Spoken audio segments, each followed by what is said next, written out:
pensamos en hacer esto porque yo particularmente tengo mono de ir al teatro, tengo mono de ir a un concierto en sala o no en sala, tengo mono de ir a la ópera, que es mi pasión.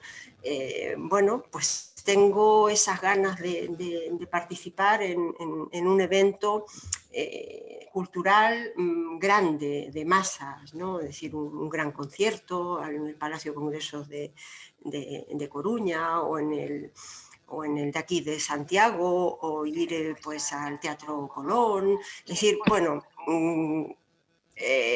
hace falta eso. A mí, por lo menos, yo creo que me hace falta. No sé qué tengo, que me escucho, ¿no? ¿O no? Bueno. Entonces, pensamos en eso, pensamos en ver cómo está viviendo toda esa gente. Es decir, yo me planteaba, pero ¿y qué hacen los actores, ¿no? Las series que se pararon, ¿no? Yo esperaba ahí la segunda, tercera temporada y decía, y esta gente pues ya no puede grabar. Y claro, los de Hollywood vivirán fenomenal, pero aquí... ¿qué pasa con esta gente, ¿no? Que tiene contratos por obras, ¿no? Isabel se ríe porque sabe de lo que hablo, ¿no? Decirlo, claro, los actores y prácticamente todos los equipos artísticos pues trabajan en la medida que hay trabajo, no pertenecen a una plantilla como puede pertenecer a una fábrica, ¿no? A una, no sé, pues al funcionariado, no son funcionarios de 8 a 3, ¿no? Están, y lo hablaremos, están quizás más desprotegidos, ¿no? que el resto de la población, ¿no? Y luego las empresas que producen pues también están paradas, ¿no? ¿Cómo producir una obra de teatro en plena pandemia, ¿no? ¿Cómo producir un concierto en plena pandemia? Y los estudiantes que están esperando poder hacer práctica también estaban parados, ¿no? Y yo eso lo viví porque lo viví con mi propia hija, ¿no? Que de pronto los chavales no tenían dónde ir a hacer prácticas porque no había prácticas, porque no podían salir de sus casas, ¿no?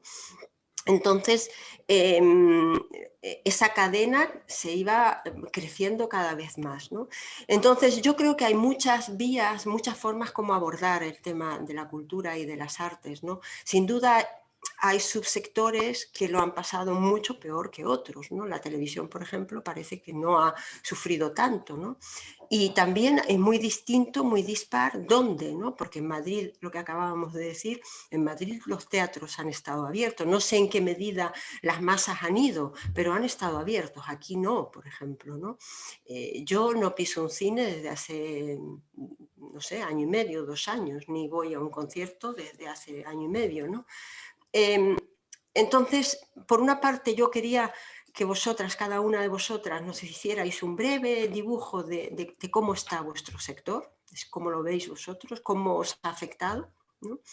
Y luego, por otra parte, ver las dificultades más grandes en materia de recuperar el tiempo perdido, en materia de protección social de la gente que trabaja en los ámbitos de la cultura. A mí me parece súper importante porque creo que ha habido mucho problema en ese sentido, la gente que se ha quedado completamente en el aire, ¿no? Y por otra parte, ya no vuestra necesidad, sino la nuestra, como consumidores, ¿no? Y como personas que necesitábamos los bares, vale, ya yo necesito más un concierto que un bar, debo reconocerlo, pero bueno, ambas cosas, ¿no? Y están profundamente ligadas, ¿no? Es decir, tomarse una copita antes o después de un espectáculo es algo que estaba en nuestra forma de ser y cultura y que de pronto nos lo han quitado. ¿Qué importancia tiene, ¿no? Para vosotras que sois trabajadoras del sector, creadoras en el sector, y luego qué importancia tiene para todas nosotros que lo necesitamos como agua de mayo, ¿no? Entonces, hacemos un turno de intervención cortito y luego pues empezamos con un diálogo a partir de algunas preguntas que haré yo y que harán también, por supuesto, mis compañeras. ¿Os parece? Empezamos, no sé, pues así, por una de las Isabeles, por Isabel Naveira, por ejemplo, por la Condesa. Digo esto porque está haciendo un personaje maravilloso, ¿no? Ya nos contarás. Sí, bueno, yo pues no sé un poco a qué quieres que te respondamos inicialmente. A mí, A tu sí es percepción general de cómo ha vivido tu ámbito, el ámbito pues, de los actores, de la producción teatral y televisiva, es decir, claro, cómo lo habéis vivido, cómo os ha impactado.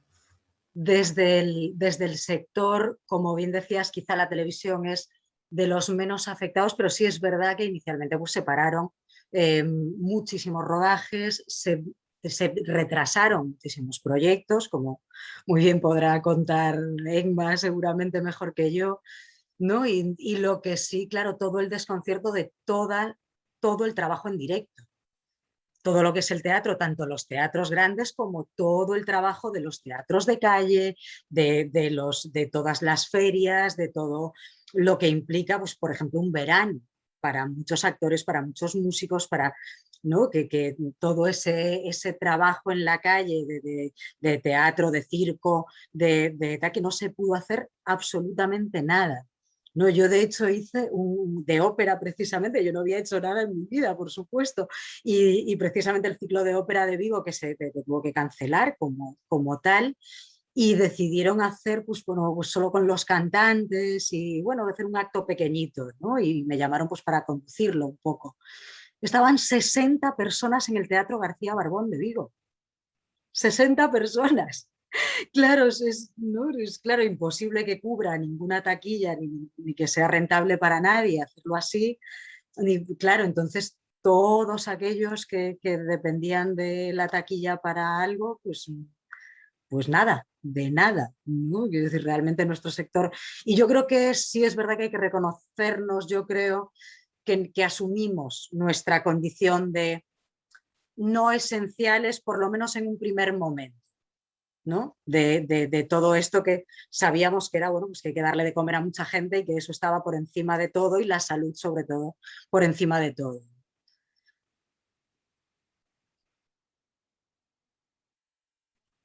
Ay, no te oímos, Carla.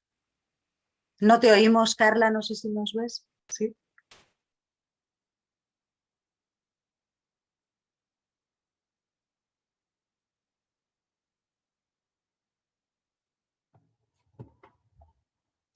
Ahora sí, perdonad. Vale. No, decía, para completar a lo mejor esa visión desde el punto de vista de la producción, tenemos con nosotros a Emma Lustres. Emma, por tu parte, ¿cómo lo habéis vivido? ¿Habéis tenido que parar producción? ¿Os habéis adaptado rápidamente a ello? ¿Cómo ha sido? ¿Qué tal? Buenas tardes a todas.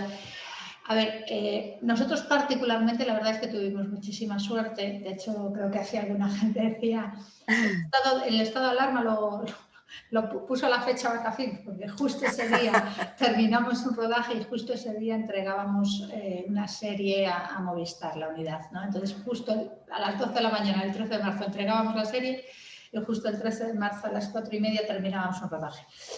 A ver, yo creo que ha habido como dos momentos, ¿no? Ahora estamos ya en el tercero casi. Hubo un primer momento muy complicado, muy delicado, en el que se paró todo, los cines se cerraron y las producciones hubo que pararlas.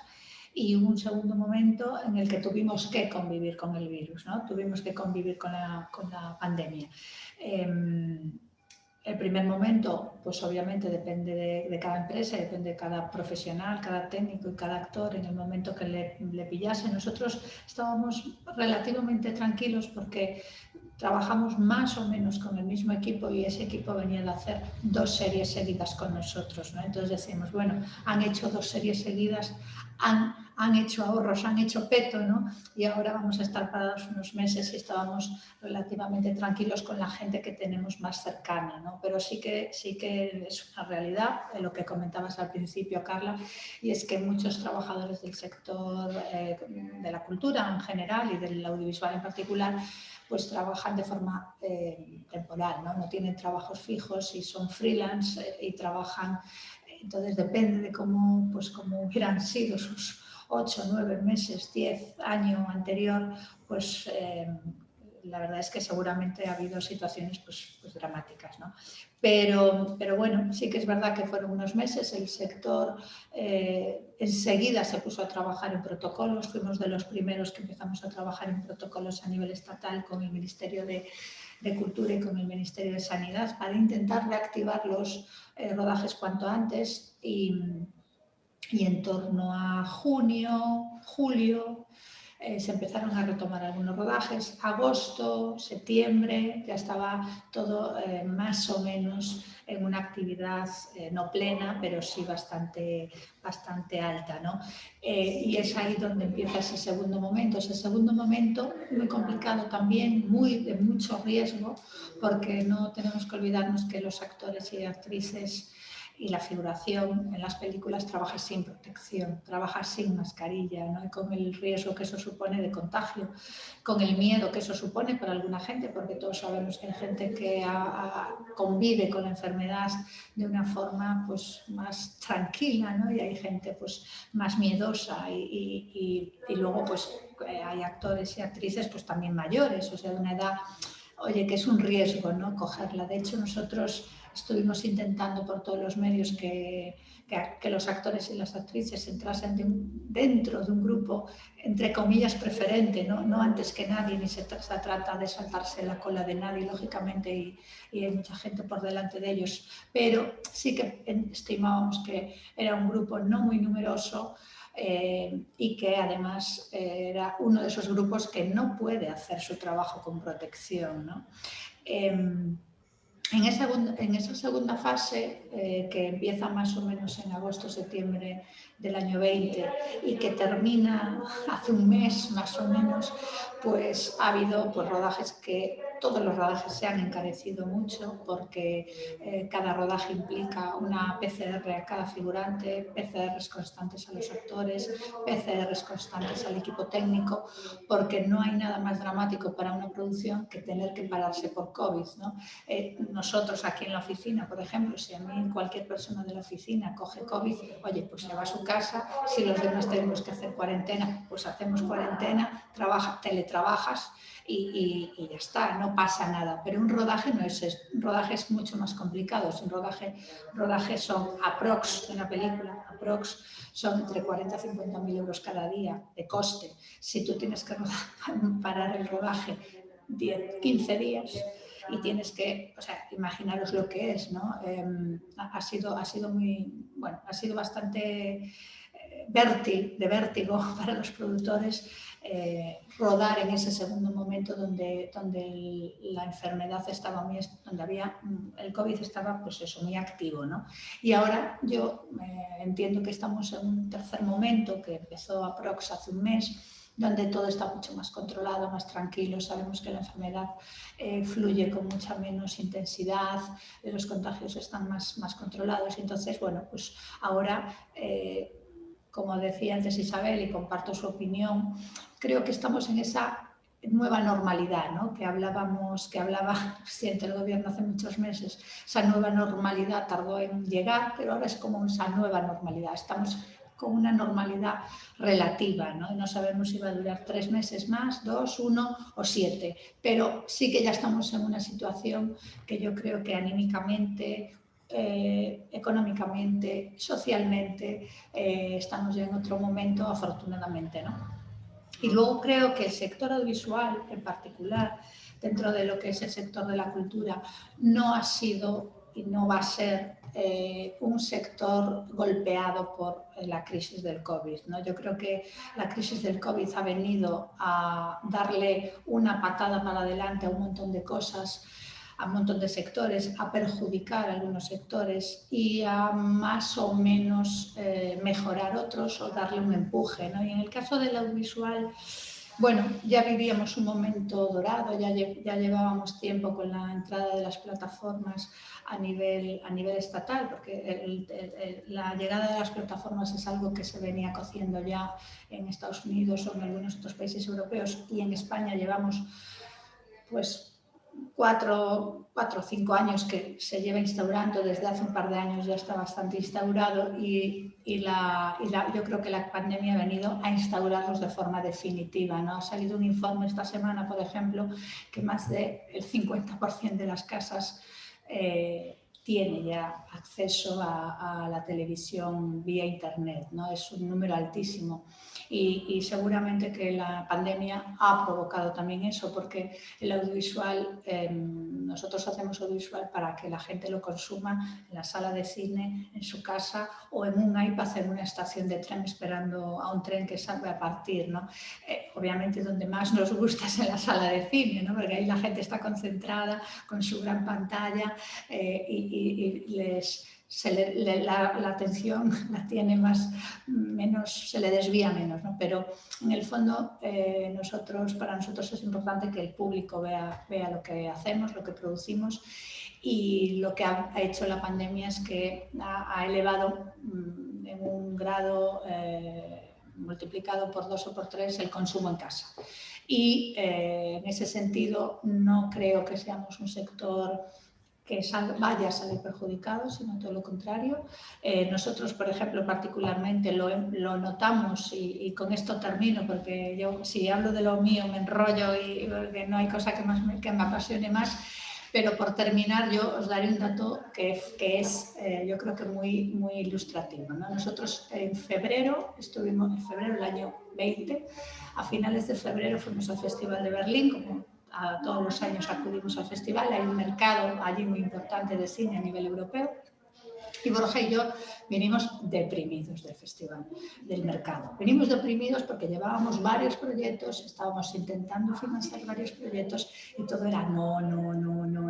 Y nuestros compañeros en general notaban el mercado deprimido. Esto era porque, aunque no había aún pandemia mundial, las grandes empresas, las grandes corporaciones estaban amarrando y metiendo el ancla dentro, ¿no? Estaban como de frenada. De finales de febrero a finales de mayo, la situación fue también un poco de cierre patronal, ¿no? Es decir, hubo de repente todas las distribuidoras, Universal, Warner, Fox, todas estaban como cerradas, las televisiones no querían invertir en nada, y a partir de junio fue un poco el despiporre, ¿eh? Es decir, empezaron a comprar.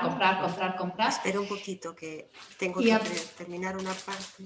Y a partir de junio, pues de junio del año 20, este año no sé si os pasa a vosotros, pero es como que no sé en qué año estoy por culpa de esta pandemia, que parece que te borraron unos meses y estás como...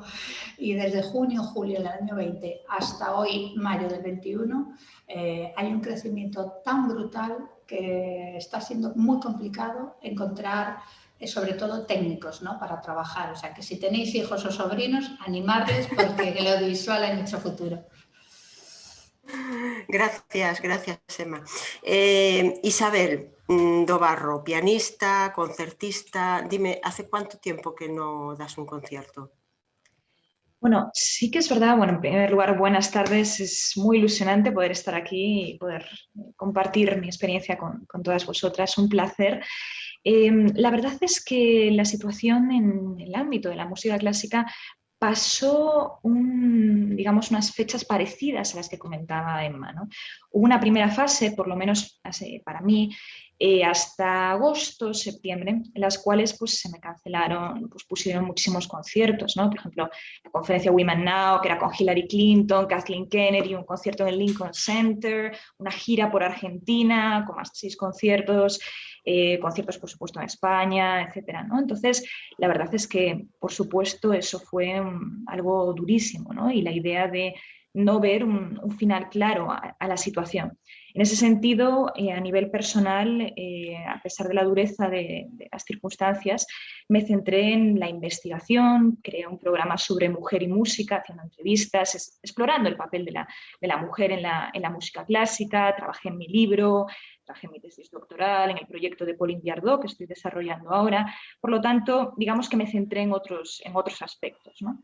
Pero sí que es verdad que fue una etapa muy dura, una etapa también donde se empezó a experimentar con la idea de los conciertos virtuales, de las grabaciones virtuales. Se hablaba en muchas ocasiones de, bueno, ¿qué haríamos sin la música durante esta pandemia? Y demás, claro, pero ¿cómo se monetiza eso, ¿no? ¿Cómo realmente hacemos que sean producciones de calidad, que se pueda monetizar y que los artistas efectivamente pues, puedan ganar dinero por estas retransmisiones online? Por lo tanto, se daban estas dos cuestiones, por un lado una frustración y una gran incertidumbre, porque no se sabía obviamente cuándo iba a haber conciertos, es una situación por supuesto muy dura, pero al mismo tiempo aparecían estas nuevas tendencias, como comentaba Emma muy bien, ya se empezaban a dar en distintos sectores, en el caso de las plataformas, en el caso de la música clásica es parecido, los conciertos en streaming, los conciertos online, y de repente pues, nos vemos en la necesidad, ¿verdad?, de investigar más sobre todo esto. A partir de agosto sí que es verdad que empiezo a tener un ritmo de conciertos y aunque es un ritmo un poco más bajo que en otros años, como es natural, los conciertos se han estado dando en mitad de aforo o un tercio de aforo, dependiendo, ¿no? Entonces tuve la oportunidad de tocar en el Festival de Cádiz, en Segovia, en Madrid, en Jaca, es decir, en distintos lugares, ha dependido, por supuesto, de muchas de las medidas de las distintas comunidades autónomas, ¿no?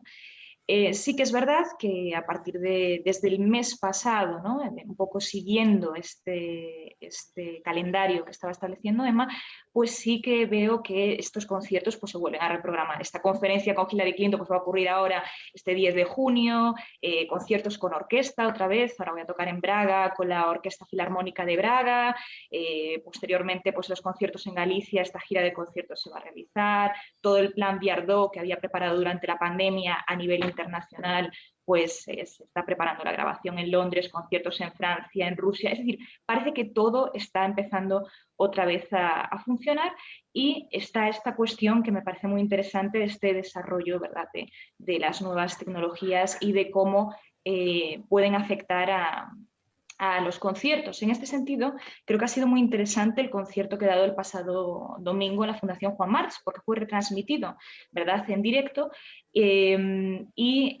bueno, pues es un formato bastante interesante, creo que muy interactivo, y puede ser una vía, digamos, una nueva vía, unas nuevas vías de oportunidades. Pero sin duda este es uno de los grandes retos. Los conciertos por streaming plantean problemas de derechos, obviamente, de propiedad intelectual, de cómo manejar estas grabaciones. Entonces, sin duda es un reto, y cómo hacer, por supuesto, que estos conciertos realmente propongan una experiencia, si no igual, porque es muy difícil, pero por lo menos similar o prácticamente equivalente a la experiencia en vivo. Esto es algo complicado, quizás hasta que se desarrolle la realidad virtual del todo va a ser difícil, pero sí que veo un paulatino avance en este sentido. También, por supuesto, de las redes sociales. Obviamente, ya un desarrollo muy importante en nuestro mundo, se hace cada vez más importante la realización de videoclips, por ejemplo, en el ámbito de la música clásica, que antes prácticamente no se hacía, cada vez empieza a adquirir más fuerza. Y bueno, pues creo que en el ámbito de la música clásica en particular ha sido muy duro, pero también tenemos una ligera ventaja frente a otros géneros, en el sentido de que generalmente no son conciertos masificados, no son conciertos donde hay una interacción muy grande entre el público, la gente no está saltando, la gente no está abrazándose. Entonces digamos que son bueno, escenarios que quizás fueron un poquito más fáciles que se retomaran, ¿no? Y como os digo, ya desde agosto yo tenía una actividad concertística, obviamente limitada, con medidas extraordinarias, eso hay que decirlo desde el primer momento, medidas anti-COVID muy exigentes, pero bueno, sí que es verdad que esta actividad se ha ido dando un poco en paralelo a lo que comentaba Emma, ¿no? Un calendario bastante similar, y ahora se empieza a ver con un poquito más de certidumbre pues, próximos compromisos, lo cual es ilusionante. Bueno, vamos con la última intervención, que me interesa muchísimo porque también es un sector que me imagino que tiene una realidad totalmente distinta, ¿no?, a la de televisión y a la de... Es curioso porque estamos hablando toda de artes y de cultura, pero cada uno es de su madre y de su padre, ¿no?, y se adapta a la era digital de una manera completamente distinta, ¿no? Vamos con Carlota, que nos cuenta pues, la realidad de la exposición, la realidad de los museos, cómo se ha vivido, Carlota, el cierre de museos, la falta de exposiciones. Hola, bueno, antes que nada muchas gracias por la invitación y por la confianza y muchas gracias a todas. Efectivamente yo creo que el tema de la pandemia ha cambiado un poco el modus operandi de la cultura, no solamente de la producción, sino también del consumo. Y creo que además es irreversible, en el sentido de que la opción digital, como mencionaba la compañera, efectivamente ha venido para quedarse, y yo creo que este cambio de procedimiento es irreversible en todos los sectores. En el caso de los museos ha sido sumamente duro. Al principio de todo hubo un parón absoluto, como en todas partes, y poco a poco, en el mes de junio, creo que fue el 8 de junio, se abrieron casi todos los museos nacionales, entre ellos el Reina Sofía, y poco a poco empezaron a fluir el público, pero con evidentemente unas cifras de ingreso muy menores. Y el problema es que se ha perdido un porcentaje altísimo de público, muchos de ellos vinculados al turismo, y evidentemente en tanto en cuanto no se restablezca un flujo de turismo similar a la anterior etapa, los museos no vamos a poder conseguir o volver a las cifras anteriores. ¿Qué sucede? A mi juicio, también me parece que los viajes van a reducirse. Hay muchísimos viajes de trabajo que ya no van a volver a realizarse. No sé si vosotros estáis de acuerdo, pero como ya muchas de las reuniones a las que antes asistíamos viajando ahora ya se hacen vía online y se ha normalizado este procedimiento, yo ya creo que no se va a volver atrás. Es decir, por ejemplo, en el museo tenemos una figura que es el correo, se llama así el trabajo, es el correo, que acompañas a una obra relevante, importante, que te piden en préstamo, y tú tienes que acompañar en el avión a esa obra de arte y velar porque la manipulación, el desmontaje, el desembalaje, el colgado, hay una correcta manipulación, y ese trabajo ahora, por ejemplo, se hace con cámaras. Digamos que el personal del museo que pide la obra en préstamo ahora tiene una cámara en la cabeza, los restauradores, y entonces nosotros vigilamos que el procedimiento se haga correctamente. El viaje de los correos cuando se piden obras es sumamente caro, por lo tanto yo creo que ya prácticamente ningún museo va a aceptar pagar los viajes de los correos, pero también yo creo que las reuniones de trabajo ahora se han reducido. Creo que también ha afectado a los festivales. Yo también tengo un doble sombrero porque soy la codirectora del Festival de Cine por Mujeres de Madrid. A nosotros nos afectó directamente porque teníamos todo previsto para lanzar el festival en abril del 20, tuvimos que cancelarlo, pasarlo a noviembre del 20, pero sin embargo esto nos forzó a también hacer un festival híbrido, en tanto en cuanto pues, mantuvimos afortunadamente en octubre, y por estar en Madrid, las 16 salas que tuvimos, con un aforo de un 30%, y después también duplicamos la presencia del festival en la plataforma Filming, y terminamos con un porcentaje de visionados altísimos. Tuvimos 23.000 espectadores, en lo cual evidentemente nos ha mejorado muchísimo la cifra de visionado, y no vamos a dejar de hacerlo con Filming, de forma y manera que esto ha cambiado nuestro planteamiento del festival. A esto me refería en este análisis de que creo que estos nuevos procedimientos son irreversibles. Y después también quería señalar dos cosas que me parecen muy relevantes de este momento. Uno, yo creo que hay algunos sectores de la cultura, como decía Emma, que se han visto reforzados, como pueda ser el audiovisual, en tanto en cuanto se consume en domicilio, y ha aumentado mucho el consumo de televisión y de otros aparatos electrónicos de consumo individual, pero también no olvidemos el mundo del libro. Los libros también han mejorado mucho, el consumo de libros, la lectura ha subido enormemente, y también el otro día leía una entrevista con libreros. Efectivamente la venta de libros ha retomado cifras muy anteriores a la debacle de la llegada del libro digital, y parece ser que las cifras son muy buenas. Y después, en tercer lugar, la última reflexión que quería hacer a este respecto es que yo creo que también ha quedado claro que la cultura no es un lujo, la cultura es un derecho, y yo creo que las personas que estaban encerradas en sus casas se dieron cuenta que sin cultura no podíamos sobrevivir, y no fue algo que de la élite que consumimos cultura y que vivimos de la cultura, sino yo creo que se ha generalizado, de que el libro es necesario, el cine es necesario, y cuando salimos y cuando empezamos a consumir, efectivamente se ha visto que era muy necesario. Y por el último cuarto análisis, bueno, soy socióloga, yo creo que se nota un poco en mi forma de hablar. El cuarto análisis es que no sé si sabéis que el concepto de cultura segura, que es un concepto que se inventó el Ministerio de Cultura y Educación de España, se ha exportado a toda Europa, y yo no sé ni siquiera si al mundo, pero ahora se dice en español, se dice cultura segura. Y eso es una maravilla, que España haya exportado ese concepto, igual que hemos exportado otras palabras, como la palabra guerrilla, que también es muy nuestra. Y bueno, creo que efectivamente hay un antes y un después, porque hemos sido un modelo en cuanto al consumo cultural, porque en los demás países han estado cerrados a cal y canto durante 9 meses. Francia, por ejemplo, abrió hoy los restaurantes por primera vez, y los museos creo que también se abren mañana, de forma y manera que hemos sido un ejemplo para muchos países, y creo que deberíamos de tener el liderazgo en eso que se llama ahora cultura segura. Gracias.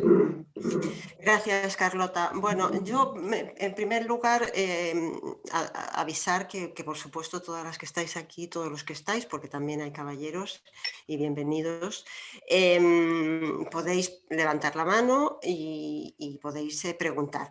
Pero yo, como soy la presi de esto, pues tengo ciertos privilegios, ¿no? Entonces voy a hacer primero la primera pregunta.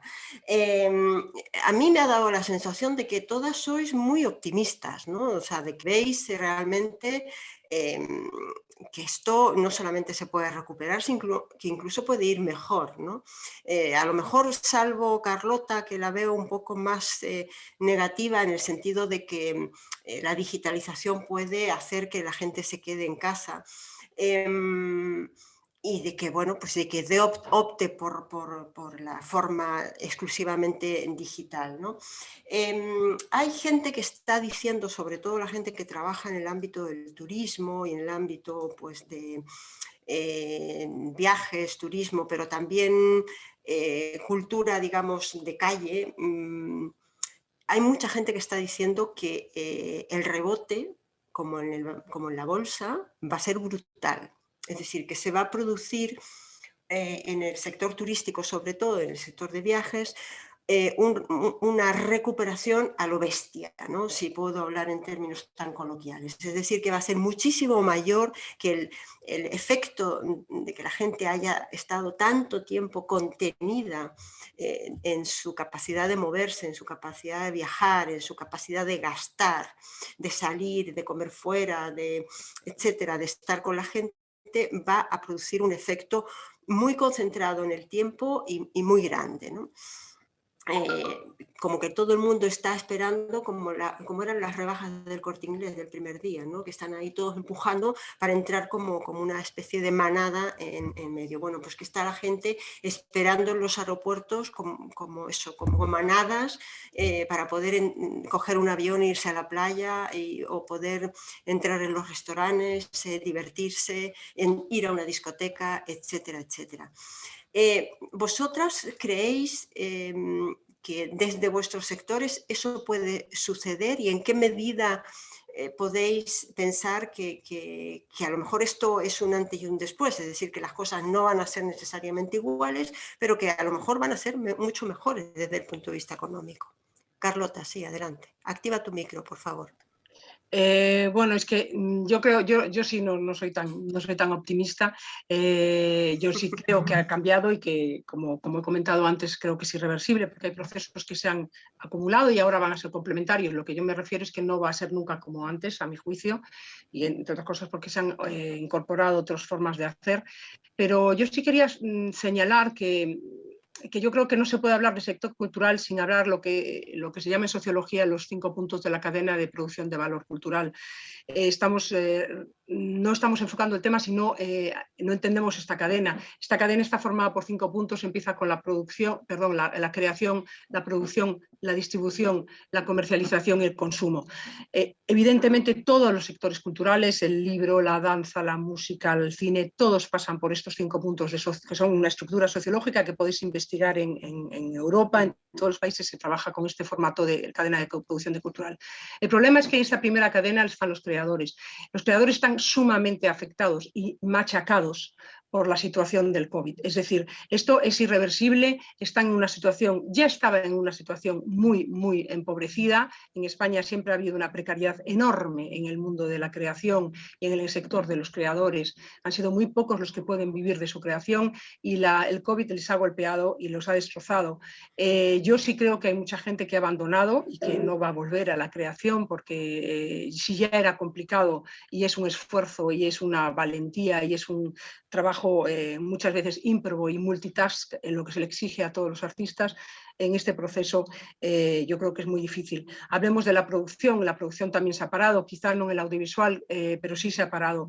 El tercer punto, hablemos de la distribución. Las distribuidoras están destrozadas, es más, es posible que incluso las salas de cine desaparezcan, están muy tocadas, es muy posible que las distribuidoras de cine desaparezcan en tanto en cuanto muchas veces por la exhibición ya están pasando directamente desde la producción del cine a las plataformas online sin pasar por estreno en salas. Esto está modificando mucho el trabajo en el cine y Lustres Emma nos puede hablar de este asunto. Hablemos de la comercialización. Las empresas de comunicación, las empresas de marketing cultural han estado paradas, están desesperadas, todo se ha parado porque no es lo mismo vender un concierto online que vender un concierto en presencial. Y por último, el consumo. Bueno, el consumo se ha beneficiado efectivamente el sector de audiovisual y el sector del libro, por ejemplo, pero mientras las salas sigan con un 30% de espectadores y los museos también, el consumo va a ser menor. Y creo que es imposible seguir hablando de cultura sin hablar de estos 5 puntos porque nos hacen perder la perspectiva. No es lo mismo si tú eres consumidor, así tú eres creador o si tú eres productor, y nos afecta a todos de diferente manera, y quería que tuviésemos esta perspectiva y yo la veo lamentablemente muy difícil para toda la cadena. Estoy totalmente de acuerdo con Carlota y creo que no hay que minimizar y en ningún momento negar el terrible impacto que ha habido en la creación, ¿no? Y yo creo que esto es esencial en todos los puntos, como muy bien mencionabas, pero especialmente, por supuesto, en la creación e interpretación, que es verdad que en muchos casos pues muchas de estas creadoras, ¿no?, de compositores, compositoras, se dedican a la composición y a otra cosa más, porque realmente solamente de su creación no pueden vivir, y como ellas, pues por supuesto, en otros sectores creativos, ¿no? Entonces, en este sentido, yo creo que no se puede minimizar este impacto, pero si vemos el lado positivo, si miramos desde una perspectiva histórica, por ejemplo, ¿no? Y yo he estudiado mucho el impacto de las pandemias en la música, de hecho, he escrito varios artículos sobre el tema, el impacto de la peste bubónica, el impacto sobre todo, por ejemplo, de las pandemias del cólera, que se repitieron en varias olas en el siglo XIX, cómo impactaron al sector musical y, por supuesto, posteriormente la mal llamada gripe española, ¿no? Pero, por ejemplo, en el caso de la pandemia de 1832, llega a París, asola París, es realmente, realmente dramático. Y sí que es verdad que en el sector cultural, pues obviamente no hay conciertos, no hay clases, hay cartas del Chopin indicando que todo el mundo intenta escapar, que la ciudad, bueno, es desastrosa, pero al mismo tiempo es muy interesante cómo surgen nuevas oportunidades. Aparecen los conciertos benéficos, aparecen nuevos espacios donde los músicos realizan música, por ejemplo en hospitales, aparece la musicoterapia. Es decir, esta idea de que la música puede ayudar a los enfermos, ¿no? Entonces aparecen nuevos espacios, que para mí si se puede decir, hay un símil con estos nuevos espacios que aparecen virtuales, ¿no? Es decir, estas transformaciones de nuevos espacios, de nuevas oportunidades, que el problema es que ahora mismo realmente no sabemos cómo producirlo bien. ¿Qué hacemos? Pregrabamos un concierto y luego lo ponemos en una plataforma como si fuera una serie o como si fuera una película y que la gente pague por ello, o es un concierto en vivo que estamos haciendo en streaming, pero bueno, entonces, ¿cuáles son las expectativas, ¿no? Esa expectativa de concierto en vivo, expectativa de concierto grabado es realmente muy, muy distinto, pero sí que veo estas similitudes. También desde el ámbito creativo, es decir, están surgiendo también muchas creaciones derivadas de este dolor tremendo que hemos vivido. Por ejemplo, yo estrené hace poco una obra precisamente, ¿no?, dedicada a los enfermos del COVID y que retrataba todo este sufrimiento, pero también una esperanza. Por lo tanto, hay un aliciente creativo ahí terrible, horrible, pero que también es una inspiración para las artes, y surgen nuevas tendencias musicales, ¿no? Es muy interesante cómo con la pandemia del cólera surge la idea del virtuoso romántico, surge esta idea entre la vida y la muerte, esta idea de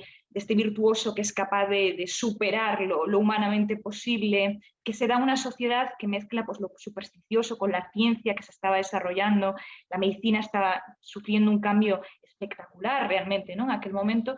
Entonces, aunque no sean, por supuesto, las condiciones exactamente iguales ahora, pero sí que hay nuevos cambios de tendencia, nuevos tipos de música, nuevos tipos... Entonces, yo creo que hay una parte, obviamente, negativa, terrible. Comentabas también el turismo, ¿no? Por supuesto, mucha gente que viene a los conciertos, que viene a museos, que digamos que plantea todo un contexto turístico de su visita al país, de su visita a la ciudad. Si esto desaparece o si es menor porque los viajes se reducen, pues obviamente tiene un impacto terrible. Todos los 5 puntos que ha nombrado Carlota muy bien. Pero al mismo tiempo creo que ahí está lo que mencionaba Carla antes, ¿no? Esta idea de este resurgimiento, de estas ganas de cultura y de estas transformaciones en el sector cultural desde un punto de vista estético y también de nuevas oportunidades, ¿no? Y a mí personalmente la interacción entre la música y las nuevas tecnologías, cómo podemos combinar eso, me parece bastante interesante. Algo que quizás en el audiovisual hablabas de los cines, ¿no? Están ya más avanzados por el avance de las plataformas. En la música clásica no está del todo claro, ¿no? La experiencia en vivo sigue siendo extremadamente importante, a mí me parece que es esencial, pero también surgen todas estas ideas que creo que debemos explorarlas, ¿no? Manejarlas como manejaron en situaciones similares o digamos en anteriores pandemias el sector musical de entonces, ¿no? Entonces yo creo que hay que... Fíjate que yo intenté comprar entradas para el Real y no hay. No hay. Está todo agotado. El Real. Bueno, hay que decir que en el Real además le dieron el premio a Mejor Teatro de Ópera porque vinieron los mejores cantantes del mundo. Efectivamente. Es que no había pero otros está todo agotado, ¿eh? Y vinieron todos. Yo soy una fanática, También, realmente fanática Carla, de la ópera y no veo una ópera en... a la venta, ¿no? ¿Cómo? Digo que hay que tener en cuenta que también hay menos entrada a la venta. En el Real no, no te creas, no mucho, no mucho, pero bueno, bueno, yo creo que vamos hacia una vida muy diversa, ¿no? Con coexistencia de distintas formas de consumir la cultura, ¿no? No con una sola, hay muchas maneras de ver el cine, ¿no?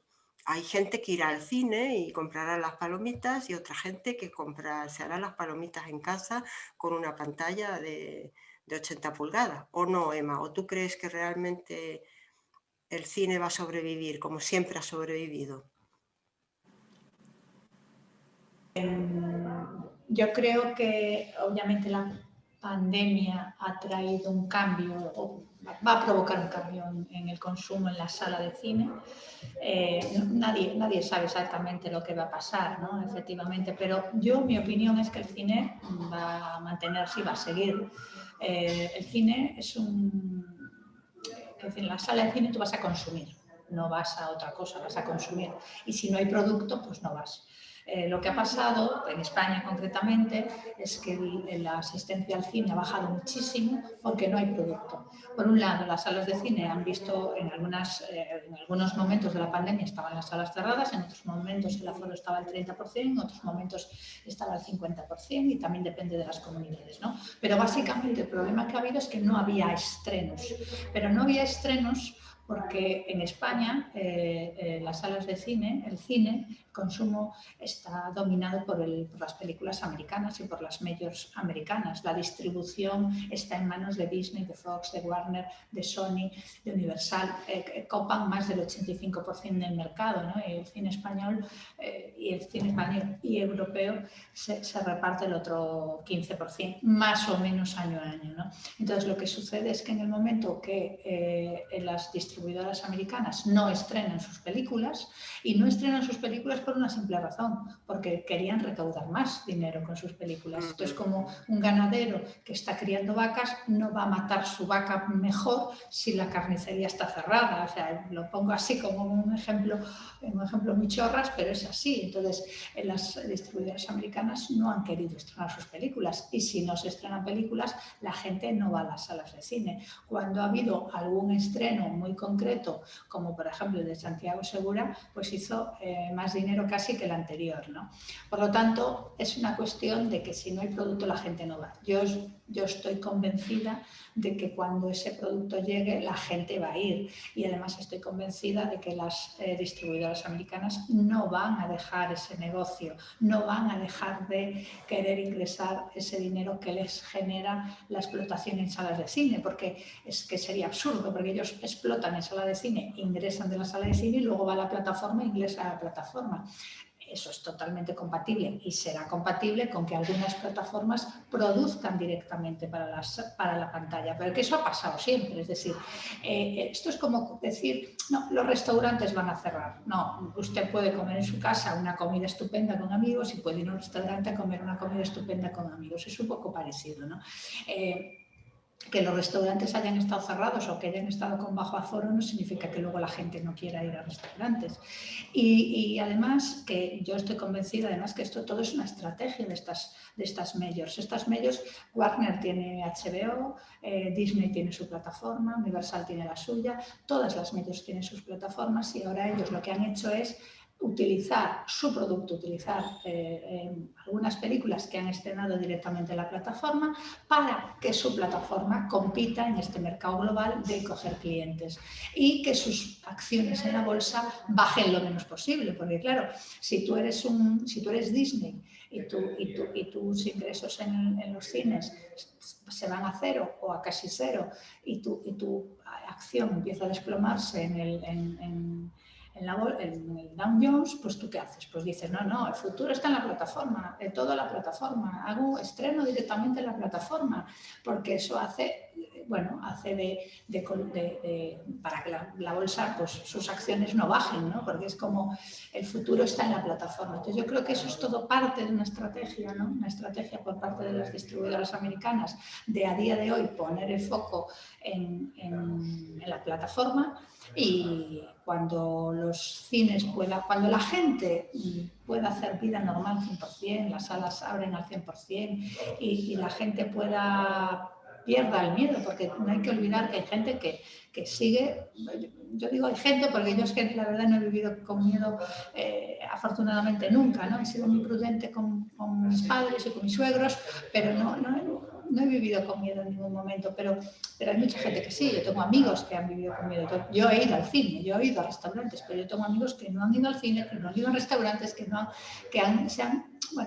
han encerrado mucho más, ¿no? Y han sido pues, mucho más precavidos. Pero bueno, yo creo que es posible que se hagan menos películas que antes, es posible que haya menos estrenos que antes, es posible que muchas películas se hagan directamente por las plataformas, más de lo que se hacían hace 3 o 4 años, pero yo estoy convencida de que los cines van a seguir existiendo y que el consumo en las salas de cine va a seguir existiendo, porque antes lo comentabas tú muy bien, Carla, ir al cine es un plan, es un plan de salgo de casa, me tomo un vino, me voy al cine, o me voy al cine, luego me tomo un vino, es un plan, o sea, no es simplemente el ir a ver una película. Obviamente hay mucha gente que va al cine a ver la película y es lo único que... hay muchos públicos, ¿no? Y luego hay muchos planes y familias con niños que un día de lluvia, pues vamos al cine, que es un plan, ¿no? Es un plan, y el cine en su mayoría es entretenimiento y es ocio, es cultura y es ocio también, ¿no? Y es entretenimiento y es cultura, o sea, no nos equivoquemos, no nos olvidemos de eso, ¿no? Entonces, bueno, yo soy de la opinión de que el cine va a seguir vivo, Y luego también comparto quizás más la opinión de Isabel en el sentido de que es cierto que la pandemia ha golpeado al sector de la cultura y es cierto que ha golpeado muy duramente, sobre todo al final, al eslabón más débil, que son los creadores y los intérpretes, porque es posiblemente en general, porque luego obviamente hay dentro de la cultura, no toda la cultura es uniforme, no todos los subsectores de la cultura son uniformes. Pero yo soy positiva por naturaleza y quiero ver el vaso medio lleno y quiero quedarme con lo positivo. Y yo antes ponía, Carlota, ejemplos como su festival, ¿no? Y la cantidad de visionados. Y eso también está pasando en las conferencias. Por ejemplo, yo he participado en estos meses en charlas a las que cuando lo hacías de forma física había 20 personas en la sala y cuando lo hacías online había 400 personas escuchando. Eso es maravilloso, ¿no? Eso dices, oye, pues qué bien, ¿no? O que se haga un festival y que tenga tantos visionados, pues a mí me parece una cosa que es positiva. Entonces, bueno, esto ha sido pues una faena lo que nos ha tocado vivir y a partir de ahora pues habrá que intentar salir de la mejor manera posible y buscar utilizar la tecnología y utilizar lo que hemos aprendido para aprovecharlo en positivo, ¿no? Y en intentar buscar la manera de que la cultura salga reforzada, porque al final un país sin cultura es un país más pobre, es más pobre. Entonces, como personas que nos dedicamos a la cultura, como personas que amamos nuestro trabajo y que entendemos que es positivo para la sociedad y que no es solo una cuestión económica, sino que tiene más elementos, creo que tenemos que ser muy positivos y no tenemos que desanimarnos y tenemos que buscar la manera de hacer valer nuestro trabajo y nuestro sector cada vez más, porque eso es bueno para todos, ¿no? Creo que Pamela la interrumpí en su intervención. Pamela. No, era solo ¿No? eso, que simplemente que, bueno, que cuando yo fui a buscar entradas al Real sí había todavía, pero... ¡Qué suerte! Y la verdad es que todavía fui a la Sinfónica hace muy poco, aún no he pisado un cine y aún no he pisado un teatro. Lo que tú decías antes y que hemos comentado ahora, efectivamente es un plan, o sea, vas a un espectáculo y es también todo lo que tiene alrededor, ¿no? Y todo eso forma parte de la economía que está alrededor de todo eso, ¿no? Pero bueno, yo sí que me encontré un poco pues con que en alguna ocasión, claro, el aforo está reducido, entonces que a lo mejor el que estuviese lleno en un determinado momento el número de entradas que había a la venta, pues no quiere decir que estemos en los niveles anteriores, y que yo creo que también se ha apuntado que hay muchas personas que todavía tienen mucho miedo, que todavía están muy recelosas en cuanto a, bueno, pues a salir.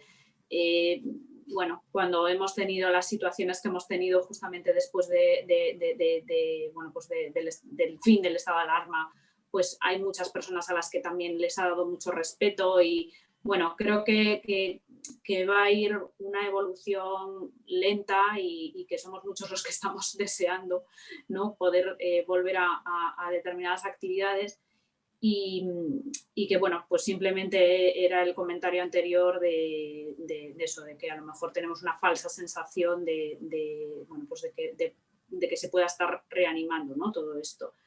Pero ya que me has dado la voz otra vez y como sabes que a mí me gusta mucho hablar, pues ahí mi reflexión. Gracias, Pam. No sé si hay alguna pregunta de todos los que nos acompañáis hoy. Sí, yo tengo una. Bea. Adelante, Bea. Estáis hablando pues, de que la pandemia ha llevado a nuevos hábitos de consumo, así en general.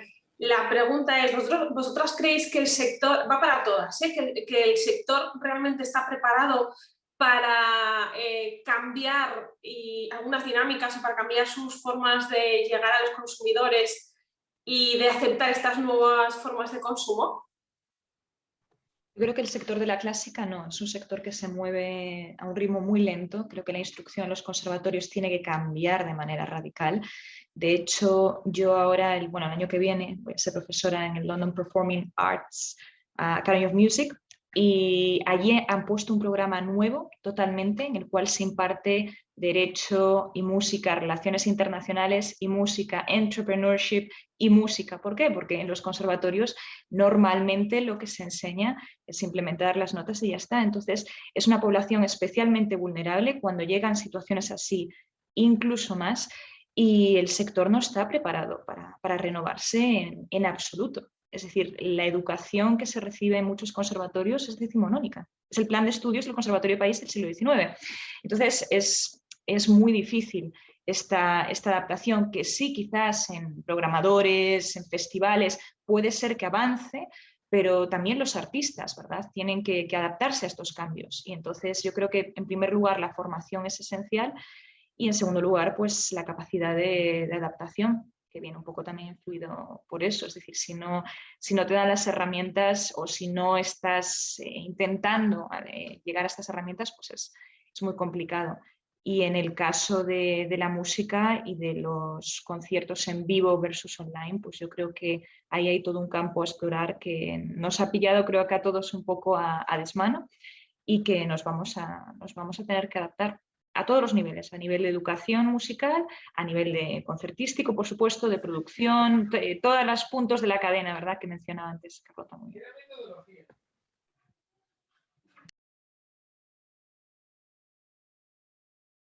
Yo creo que, adelante. Sí, yo creo que, desde luego, desde el punto de vista museístico, yo creo que la pandemia lo que ha hecho es acelerar un proceso en el que estábamos metidos. Es decir, el departamento de informática, los servicios online, los dosieres de prensa, el departamento de prensa, el departamento de públicos, todos estos departamentos que trabajan con el consumo, que trabajan con el consumidor, con el espectador, ya estaban de alguna forma intentando lanzar nuevos formatos, nuevos tipos de oferta y un modus operandi de trabajo también vinculado a lo digital. Lo que ha hecho la pandemia, a mi juicio, es acelerar todo esto, acelerarlo al 200 o al 300%, lo que hubiese llegado a lo mejor dentro de 5 o 10 años en los museos, se ha tenido que hacer en 3-4 meses. Evidentemente, museos con más pulmón, como pueda ser el Prado, como puede ser el Reina, como puede ser el Thyssen, como puedan ser tal, hemos reaccionado muchísimo más rápido y ha sido muy buena la experiencia, porque digamos que el acceso y las visitas de las páginas web de estos museos el otro día leía las cifras, se han triplicado, y yo creo que sí, efectivamente han llegado nuevos consumidores para quedarse, porque también otra de las características del consumo cultural es que una vez que empiezas a consumirlo, generalmente nunca abandonas, y es también un fenómeno bastante irreversible en la experiencia personal de cada persona que cruza una galería de arte, que va a un concierto, que va a una obra de teatro. En general ya te quedas con ese mono, y bueno, yo lo que creo es que ha acelerado esa asignatura pendiente que teníamos. Efectivamente hay más, algunas disciplinas que tienen que ponerse más las pilas, porque están más vinculados efectivamente a un imaginario colectivo más decimonónico, más convencional, más inmovilista. Hay otros sectores, como el sector más vinculados al ocio, que evidentemente están más al día en ello, y desde luego lo que sí creo que también ha cambiado mucho es el tema del marketing cultural. El marketing cultural es evidentemente ahora online, y la comunicación con las nuevas generaciones jóvenes, que ya no usan los flyers, que ya no cogen flyers, que ya no leen periódico, que ya no ven televisión, y que se comunican por otros medios, como puede ser el TikTok o el Instagram, es decir, el Facebook para ellos ya es viejuno. Evidentemente, los departamentos de marketing se tienen que enfocar a cómo llegar a este nuevo público, que son los jóvenes, que son nacidos digitales, y que evidentemente trabajan con TikTok, con Instagram, y todo el sector cultural y los creadores, pero sobre todo el cuarto punto de ese eslabón, en lo que es el marketing y en la comercialización, tiene que ponerse al día con estos nuevos formatos y con estas nuevas herramientas de trabajo de comercialización de la cultura.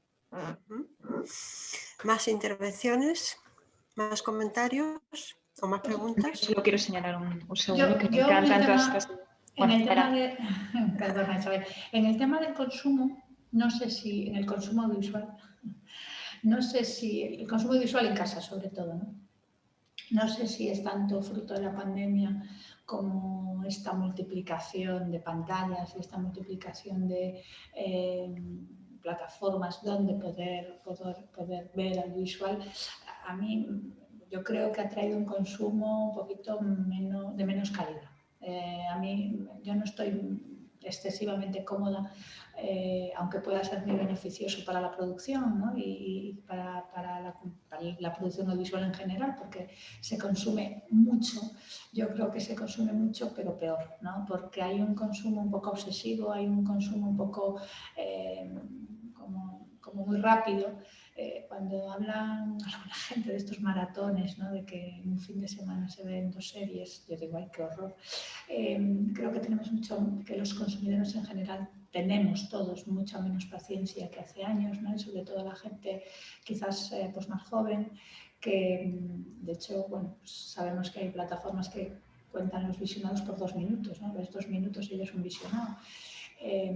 Y creo que esto no es positivo a la hora de valorar pues esa producción audiovisual, ¿no? Me parece que, no sé si es tanto de la pandemia, pero sí de la tecnología, que ha modificado el consumo en casa a hacerlo mucho más vertiginoso y a veces impulsivo.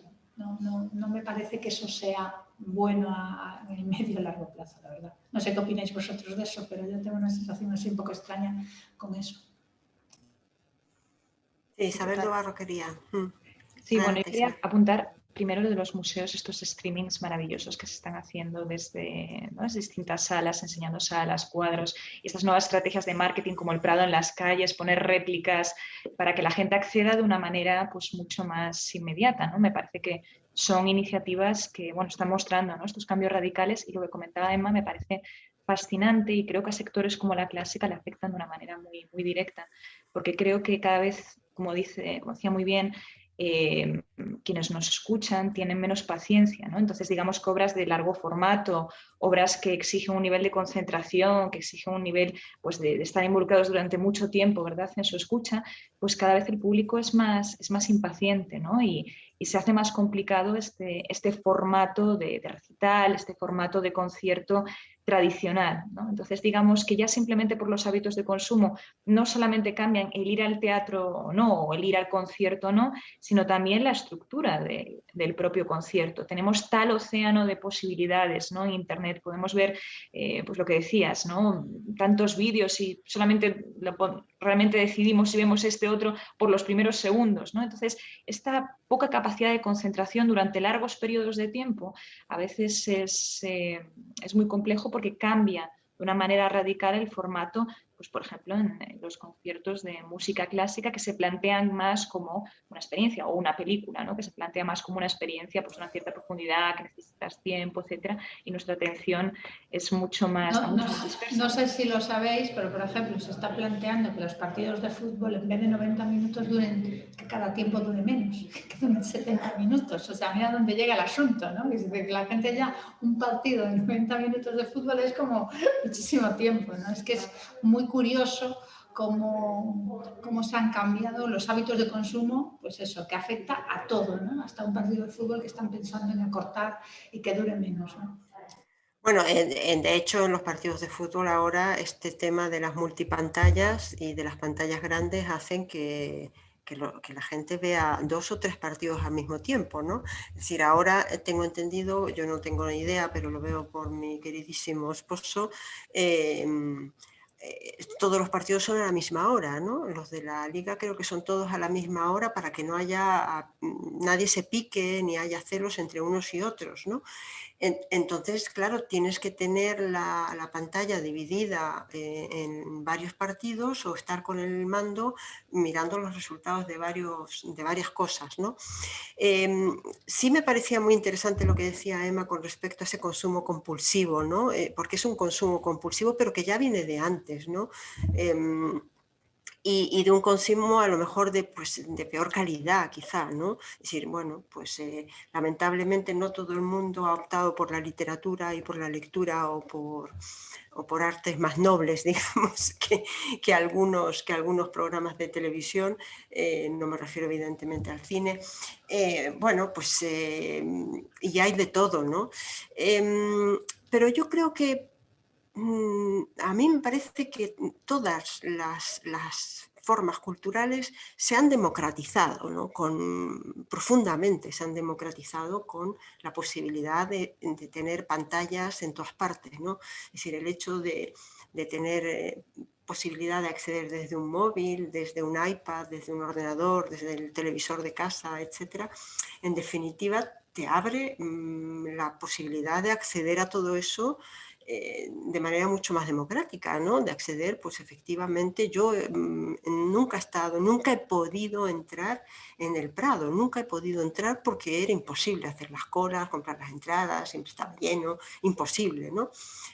Bueno, pues entonces lo conozco virtualmente, pero no he entrado, no he podido entrar, ¿no? Claro, yo lo comentaba a alguna amiga, a mí me encantaría irme ahora a Venecia. Qué placer debe ser caminar por Venecia vacía, ¿no? Cuando los que hemos estado en Venecia hemos estado, ¿no? A cañonazos para poder mirar algo, un trocito, o para buscar una foto en la que no haya un japonés sacándose otra, ¿no? Es decir, incluso los paisajes han cambiado, ¿no? Esos animales que veíamos en la calle al principio, ¿no? Curiosamente que empezaron a salir. Bueno, no sé, es inspiradora la pandemia. Os pregunto a todas, en el caso de Isabel Dobarro sí que me decía que había resultado inspiradora porque estaban surgiendo proyectos musicales en torno a eso. Para ti, Emma, que eres productora de televisión y de cine, para ti, Isabel, que eres actriz en televisión o en teatro, ¿puede ser inspiradora? Es decir, vamos a ver dentro de un par de años obras de teatro, obras de televisión, series, cine, películas, literatura sobre este episodio que a lo mejor no somos conscientes, pero que a lo mejor sea un episodio absolutamente histórico que nuestros nietos o bisnietos pues estudiarán como nuestros hijos han estudiado pues, la guerra civil o la peste en los colegios. ¿Qué pensáis? Yo creo que desde luego veremos productos y proyectos salidos, sobre todo inspirados en y que cuenten mil historias sobre la pandemia, de eso sí estoy segura. Ya los hay, de hecho, algunos. Ya los hay, ¿no? de hecho, ¿no? Yo creo que una de las cosas que vamos a vivir sin duda, igual que vivimos el cazar relojes en las pelis de época, viviremos el cazar mascarillas en las pelis y las series rodadas durante la pandemia. Viviremos el cazar marcas de mascarilla, que yo tengo la marca de la mascarilla que hay que cubrir con maquillaje y estoy segura se verá en algún momento de las cosas que haya hecho. Pero inspirador, hombre, se supone que las crisis, es verdad, como comentaba Isabel antes, o como que si hay algo inspirador en las crisis, en las pandemias, ¿no? Los artistas somos o son los creadores por naturaleza seres ¿no? resistentes y que se enfrentan a las adversidades y siempre sale de ahí normalmente mucha inspiración y muchos grandes trabajos. De todas formas, yo creo que es inspiradora, imagino, para alguna gente, pero es muy castrante y muy frustrante para mucha otra. Porque sí es verdad que hay, como hablaba antes Carlota, toda una parte de la creación, de los creadores y también de los intérpretes, no tanto en la música como en el teatro, como imagino, en los pintores, en los escultores, que, claro, si ya es difícil llegar nunca a publicar, a presentar, a mostrar una obra, a venderla, a que eso llegue a darte dinero, imagínate en este contexto. Hay algo respecto a lo que estabais hablando ahora que a mí me preocupa especialmente, porque mi sobrina ha cumplido los 18 y los 19 en pandemia. Hay toda una generación que yo creo que se educa precisamente en esa edad, que es cuando muchas veces cuando a ti te viene de familia, por cultura y tal, el acceso a todos los eventos culturales, pues los tienes ya desde pequeño, pero hay un momento importante en la vida de, yo creo, las personas que son eso, los 16, 17, 18, 19, donde se despiertan tus intereses y tus ganas, ¿no? Y sobre todo si vas a la universidad o si estás estudiando, que es cuando descubres muchas veces el teatro, cuando descubres los museos, cuando descubres la música clásica, cuando descubres todas esas artes que ahora mismo están paradas y toda esa pulsión, ¿no? Del directo, que yo no puedo evitar tener esa sensación de que por más que yo pueda rodar muy bien una obra de teatro, quizás se convierte en otra cosa, ¿no? Por más que yo pueda tener unos planos maravillosos del Guernica, lo que tú tienes frente al Guernica en una sala, viendo su gran, ¿no? Su inmensidad, su tamaño, sus cosas, no sé, yo creo que es distinto. No puedo evitar ser una romántica, es una cuestión generacional también, ¿no? Que yo creo que ese pulso, el tener la respiración de un actor, el tener el toque de un piano, de un violín en directo, no sé, yo creo que hay toda esa parte, ¿no? Del arte y de la cultura que, bueno, pues que habrá que reconducirla, sí, que seguro que se encuentran maneras, sí, pero que lo van a sufrir muchos artistas también. No, había alguien que había levantado la mano, no sé quién. Nosotros, por ejemplo, estamos preparando ahora una película que rodamos a final de este año 21, que es, la película empieza el 13 de marzo, el día que se conmemora. ¡Ostras, qué bueno, qué bueno! Sí, ahora lo que hemos rodado, como lo hemos rodado sin mascarilla y protegiéndonos mucho de que no saliesen mascarillas, pero en cambio tenemos este proyecto que sí va a suceder en la pandemia. Bueno, como comentabais antes, ya hay producciones o series se han hecho durante la pandemia, se van a hacer seguro muchas, pero otra cosa es que la pandemia en sí o lo que ha sucedido en la pandemia inspire. Bueno, yo creo que a todos nos ha tocado de una manera u otra y lo hemos vivido cada uno de forma individual como personas, como ser humano. Si va a inspirar a los creadores, no lo sé. Otra cosa es pues pensar eso, ¿no? En películas o series que digan, bueno, pues esto vamos a contar qué ha pasado durante la pandemia. Bueno, eso sí, pero inspiración un poquito más profunda, pues la verdad es que no lo sé. Bueno, estamos, nada, 10 minutillos de finalizar. No sé si hay más comentarios, si hay alguna pregunta a nuestras ponentes, que es un lujo, la verdad, tenerlas con nosotros, ¿no? Yo, si no hay más preguntas, yo os quería hacer una pregunta muy concreta sobre Galicia. Porque ahora alguien hablaba de turismo, ¿no? Turismo y cultura van casi de la mano y en Galicia todavía más, ¿no? Con el tema, evidentemente, del Xacobeo, ¿no? Hoy estaban precisamente todas las autoridades ahí en Fitur como dándole pistoletazo de salida y pistoletazo de salida probablemente al camino, que inevitablemente puede convertirse en una fuente de oportunidades, ¿no? ¿En qué medida creéis que sí, que la cultura o las artes pueden ir de la mano, pueden ser un buen compañero de viaje del turismo y en este caso pues de esta prolongación de un año más del Xacobeo? ¿Creéis que eso pues va a ser un repunte para el sector, va a ser un revulsivo para el sector? Carlota, que levanta la mano primero, dime. Bueno, yo creo que hay que hacer una grandísima diferencia entre lo que es el turismo cervecero de playa y de sol, y que es el mayoritario, lamentablemente es un 85%, creo que son las cifras del turismo que tienen las ciudades, y lo que es el turismo patrimonial y cultural y ecológico, que es muy menor. Yo creo que el sector turístico está muy tocado, lamentablemente.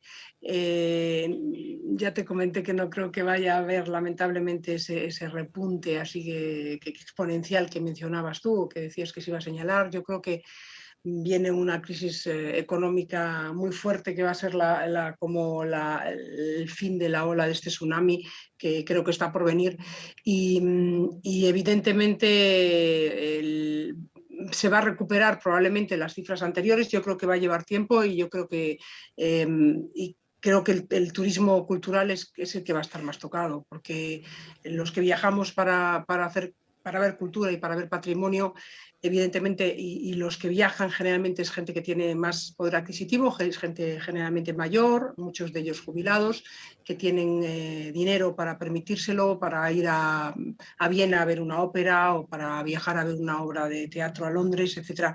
O lo que somos economías más normalitas, pero que sí viajamos para ver un festival de Aviñón, etcétera. Evidentemente, mucha de esa gente va a parar y ha metido el freno, y lo sabemos, y no creo que lamentablemente vuelvan. El turismo cervecero salvaje de Cerebrao y de playas, yo creo que sí. Emma, ¿sí? Yo soy un poquito más optimista que Carlota en el sentido de que todo parece indicar de que sí que la gente tiene ganas de viajar. Yo no sé si os pasa a vosotras, pero yo tengo este año más ganas de verano y de viajar que nunca, y a mis amigos todos le pasa lo mismo, ¿no? Entonces yo creo que sí, que la gente tiene ganas de viajar y va a viajar. ¿Qué pasa? Que sí que es cierto que podemos estar metiéndonos en una ola, en una crisis económica muy fuerte. Los economistas hablan también de una recuperación en V, ¿no? Porque esto baja muy fuerte y sube muy fuerte. Yo al final creo que va a depender de los sectores. O sea, yo creo que la pandemia ha tocado muy fuerte a determinados sectores económicos que ya estaban en un proceso de cambio. La banca, el comercio y eso le han dado una patada de 5 años. Lo que iba a tardar 4, 5, 6 años en suceder, pues va a suceder en año y medio. Y luego hay otros sectores que van a salir mucho más reforzados, ¿no? Los sectores más tecnológicos, todo lo que tiene que ver más con el online, la venta online, el consumo online, o sea, todo eso antes lo hablábamos, ¿no? Y lo que decía Carlota, muy bien apuntado. Yo que me paso la vida cuando me dicen, ¿cómo no te vienes a vivir a Madrid? Digo yo, si llevo una hora de avión de Madrid. Es decir, y es cierto, y se viajará menos, ¿no? Y eso al final afecta al avión, afecta al taxi, afecta al restaurante, afecta a la noche de hotel. Obviamente, o sea, eso va a salir perjudicado, pero hay otros sectores que van a salir reforzados. Sabemos que hay sectores que han hecho más negocio en la pandemia que nunca, que es así, ¿no? Entonces, yo quiero ser optimista y quiero pensar que sí que va a haber una recuperación en V, que obviamente va a haber sectores perjudicados y gente y trabajadores muy perjudicados, otros saldrán beneficiados. Bueno, confiemos en que Europa y los estados europeos y Europa pues proteja a los más desfavorecidos y que no se provoque una ruptura, ¿no? Es decir, eso es lo peor que nos puede pasar como sociedad, que haya una ruptura fuerte entre los que viven bien o más o menos bien y los que viven mal. Eso no podría pasar, porque eso es terrible, ¿no? Es lo peor que podría pasar, la peor consecuencia que podría tener esta crisis. Pero bueno, soy optimista en el que, fíjate, en lo que más me preocupa de la pandemia es el golpe emocional a muchas personas que han tenido yo creo que todo el mundo conoce a alguien que ha tenido problemas emocionales o que ha pasado una media depresión en esta época, con esta pandemia. A mí, fíjate, eso es lo que más me preocupa de todo, lo que más me preocupa, porque eso sí que es un golpe duro. Y luego Isabel apuntaba una cosa muy interesante. Yo, como no tengo hijos de esa edad aún, pues no pienso, y sobrinos tampoco, pero es cierto, o sea, hay una generación ahí de 17, 18, 19 años, que es terrible lo que están viviendo, porque es que 17, 18, 19 años solo se tiene una vez, ¿no? Carlota dice que tiene 2, ¿no? Claro, es que solo se tiene una vez, y 13 solo se tiene una vez, y 25 solo se tiene una vez, cierto, pero no es lo mismo. 25, 26, 27 es casi lo mismo, ¿no? 11, 12, 13 es casi lo mismo, pero 17, 18, 19 son años muy, muy delicados. El turismo, la cultura y cómo se va a recuperar eso. Bueno, yo espero que bien, quiero pensar que bien, y creo que de forma individual cada uno pues tendrá que poner su granito de arena, ¿no? Para que esto pase, y luego pues rezar, no es que sea católica, pero rezar para que nuestros responsables políticos lo hagan bien y acierten y piensen Eso sí que ahí sí que eres demasiado optimista, creo. No, es que eso lo deseo, eso no es que lo crea, pero eso lo deseo. Deseo con todas mis fuerzas que los que nos administran sean muy sensatos, la verdad es que lo deseo. Bueno, esto para mí ha sido, no sé para vosotras, pero para mí ha sido un placer. Yo creo que además es un sector, esta palabra que a mí no me termina de gustar muchísimo, ¿no? Esto de resiliencia, es un sector resiliente, no sé, probablemente sea un sector, yo creo que sensible, y sensible para bien y para mal, es decir, sensible para el sufrimiento, pero también sensible para recuperar la alegría y la felicidad, con lo cual pues yo sí creo que va a ser inspirador en el sentido de que van a surgir nuevas ideas, de siempre de las crisis y de los golpes duros surgen nuevas ideas, nuevos proyectos, nuevas sensaciones, bueno, y luego nos ha colocado en nuestro sitio a lo mejor, ¿no? Ha definido dónde está lo importante y dónde está lo superfluo, ¿no? Y eso yo creo que es sumamente interesante para el ser humano, ¿no? Decirnos, oye, cuidado, ¿no? Que a lo mejor estabas metiendo todos los huevos en una cesta que era la equivocada, ¿no? Y apuesta más pues por la persona, que debería ser la medida de todas las cosas, y no por a lo mejor pues ese viaje a Menorca a ponerse ciegos de cerveza, ¿no? Como decía Carlota.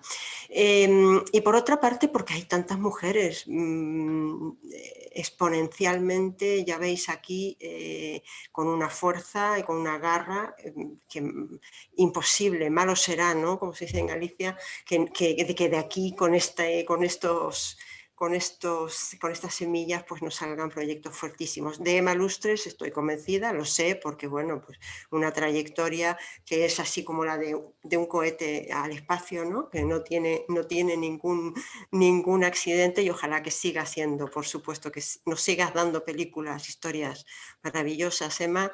A Isabel Dobarro, pues lo mismo le digo, porque es una mujer extraordinaria, llena de ideas y proyectos en la cabeza que sobresalen absolutamente de la música y de su maravilloso piano. A Carlota ha sido un placer, un gran placer conocerte, Carlota. En breve iré por Madrid a pasearme otra vez. Para mí los museos son presenciales y hay que patearlos, o sea que te llamaré seguro. Isabel, pues nada, te deseo lo mejor. Te sigo siempre con esas series maravillosas, muy afincadas aquí en la tierra, y nada, pues muchísimas gracias a todas, a las 4, ha sido súper emocionante para mí, muchísimas gracias por aceptar. Carlota, que le acabo de escribir a Diego, ¿cómo se llama tu mujer? Se llama Carlota. Y dice, ¿estás con ella? Y digo, es que me acabo de dar cuenta. Hace un ratito que le escribí. Que nos hemos visto alguna vez, pero ¿no? Alguna vez sí que nos hemos conocido en alguno de vuestros estrenos en Madrid. Soy una grandísima admiradora tuya y de tu productora y de tus proyectos. Sí, sí. Gracias. Soy muy gallega y muy morriñosa, así que... Lo sé. Lo que pasa es que de repente dije, es la mujer de Diego. Bueno, esto es pequeñito. Muchas gracias. Muchas gracias a todas. Gracias. Un abrazo. Mucho ánimo. Igualmente, gracias.